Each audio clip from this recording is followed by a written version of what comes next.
19세기 말 한반도의 숲입니다. 이 자연은 수천 년 동안 범이 지배해온 범의 땅이었죠.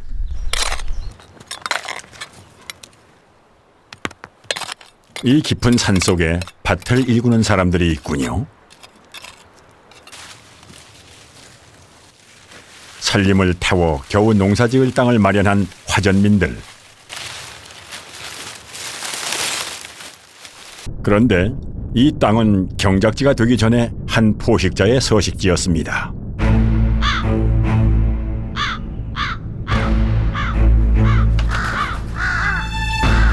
그가 나타난 모양입니다. 까마귀는 거대한 포식자의 주변을 맴돌고 있다가 그 움직임을 먼저 알아채죠.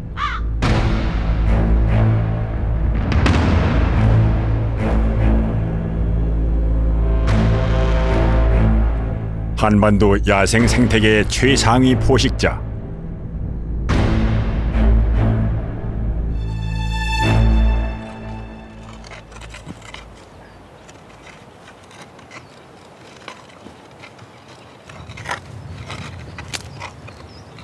소 대신 사람이 끄는 인거리, 뼈 빠지는 노동으로 겨우 마련한 땅입니다.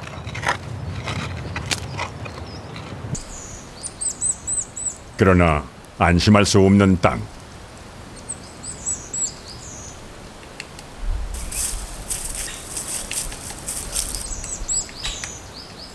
가장 무서운 맹수가 지배하는 땅이란 걸 알고 있었죠.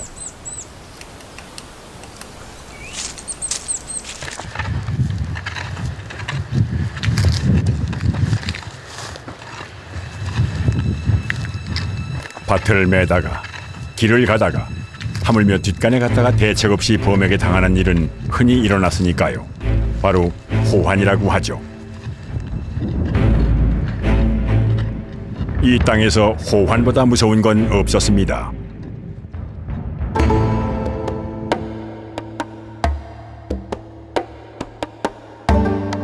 호랑이의 순수 우리말인 범. 우리 민족은 호랑이와 표범을 구분하지 않고 모두 범이라 불렀죠.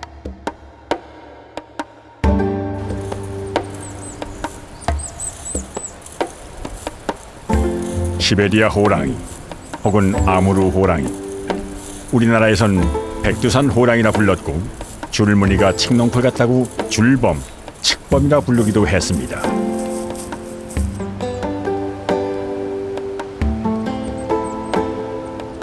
표범은 어떨까요? 무늬가 엽전 같다고 돈범이라 불렀다는데요.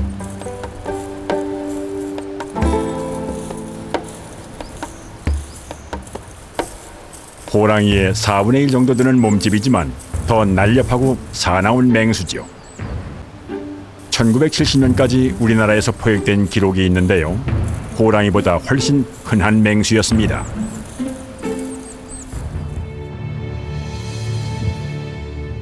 백두대간의 등줄기. 강원도 땅은 전체 면적의 80%가 높은 산과 골짜기입니다. 따뜻한 봄 기운이 감돌기 시작하는 무렵, 하지만 산촌 사람들에게는 이 계절은 지독하게 먹을 게 없는 계절. 이 무렵 배고픈 사람들의 눈에 소복히 담긴 밥이 보였다고 하는데요. 조를 섞은 쌀밥처럼 보이시나요? 배고픈 이들의 심정이 담긴 슬픈 이름, 조팝나무꽃은 잠시나마 위로가 돼 주었을까요? 곡물은 떨어지고 아직 농사는 시작되기 전 산에서 캔 나물이나 식물의 뿌리가 가족의 끼니거리입니다. 볏집이 흔치 않아 초가집을 지을 수 없는 곳. 나무를 자르고 쪼개 만든 널판으로 지붕을 이었습니다. 너와집은 화전민의 대표적인 가옥 형태죠.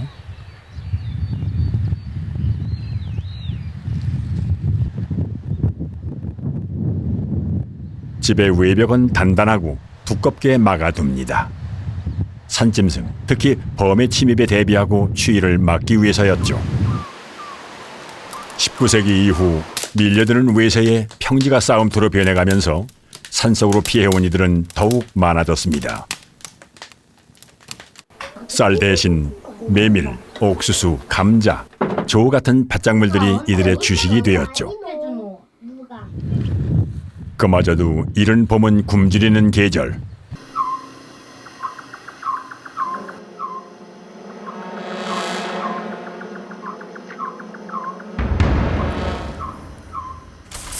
게다가 굶주린 호랑이까지 마주치는 때였습니다.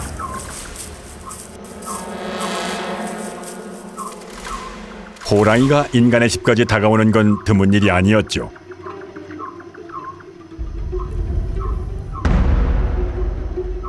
긴장하는 꼬리. 표적을 정한 걸까요?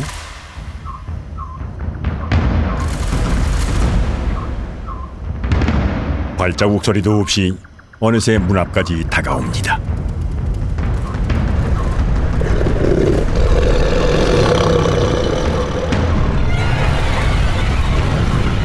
공포에 질려 숨을 죽이는 것밖에 할 수 있는 게 없습니다.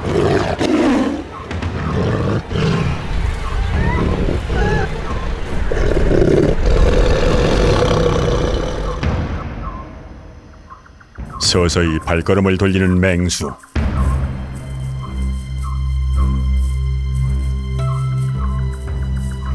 오늘 밤은 무사히 넘어갈 모양입니다.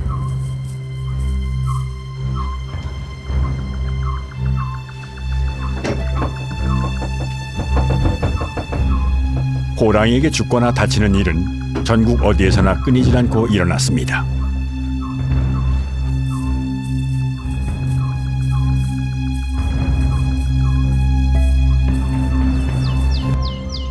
당연히 방어책이 필요했습니다.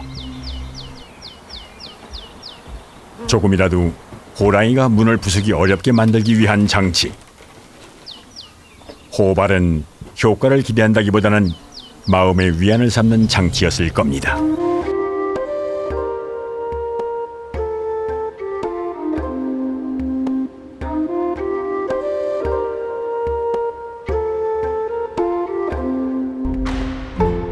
너와 집이 있는 강원도 산촌, 여름의 끝자락입니다. 산기슭을 하얗게 덮은 건 메밀꽃. 메밀은 거친 땅에서도 잘 자라고 생육기간도 짧아서 수확이 잘 되는 작물이죠. 거친 자연 속에 삶의 뿌리를 내린 화전민들. 경작지는 꾸준히 늘어났습니다. 야생의 땅이 점차 인간의 공간으로 변모하는 것이었는데요.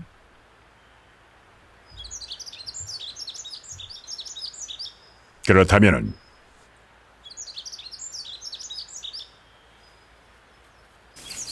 야생을 지배하는 최고 포식자와 마주칠 수밖에는 없죠. 맹수는 교활하게도 뒤를 노리고 있습니다.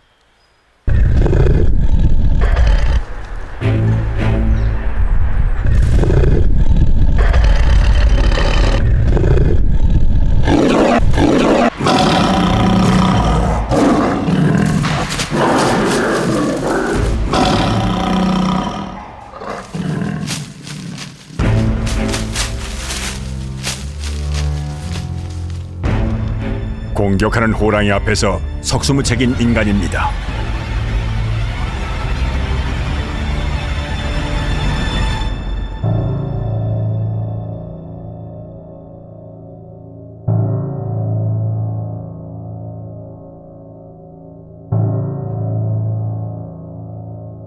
조선 왕조실록에만 600번 이상, 그리고 기록되지 않은 호환까지 생각하면 무참한 죽음들이 얼마나 많았을까요?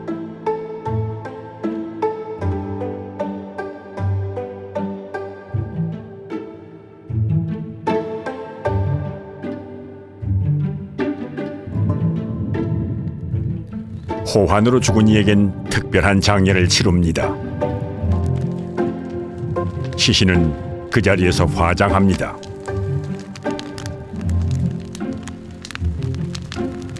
조선시대의 화장은 아주 드문 일이었지만 이 경우는 달랐죠. 남은 시신이 또다시 범의 밥이 되는 것을 막고 불러서 애군을 물리치려는 것.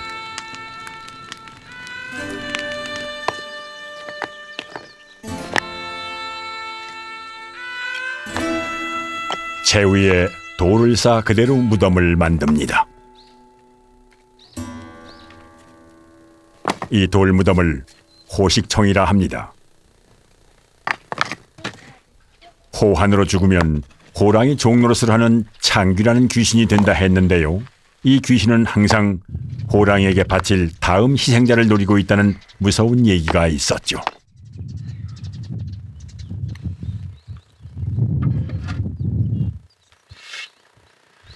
무덤에 떡실을 덮어 창귀를 제압하고 물레가락을 꽂아 빠져나오지 못하게 합니다. 호식청은 곧 창귀를 물리치는 주술과도 같았죠.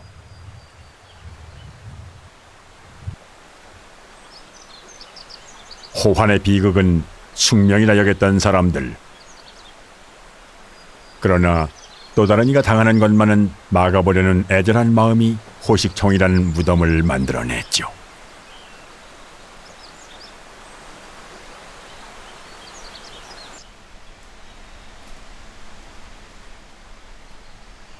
범이 사라진 지금도 언젠가 범에게 당했던 흔적은 이렇게 남아 있습니다.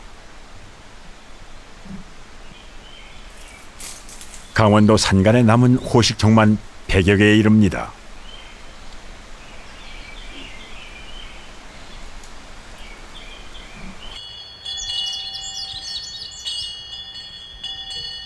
가장 두려운 대상은 곧 숭배하는 대상이 되기도 하죠. 불교와 민간신앙이 절충된 산신에 대한 믿음. 산신과 함께 있는 범은 산신의 심부름꾼 혹은 산군으로 모셔 온 마을이 제사를 올리기도 했습니다.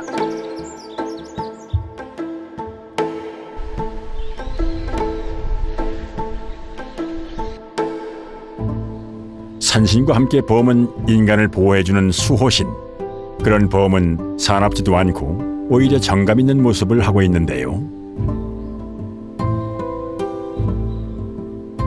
귀신을 물리쳐주고 병도 낫게 해주는 신과 같은 존재였죠.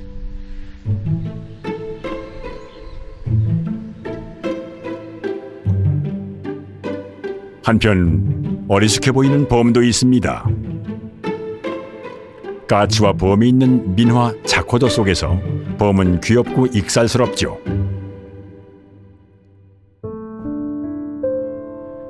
이른바 호랑이 문화가 가장 풍부한 나라. 그만큼 호랑이와 더불어 사투를 벌려온 긴 시간이 있었음을 뜻하는 것이죠.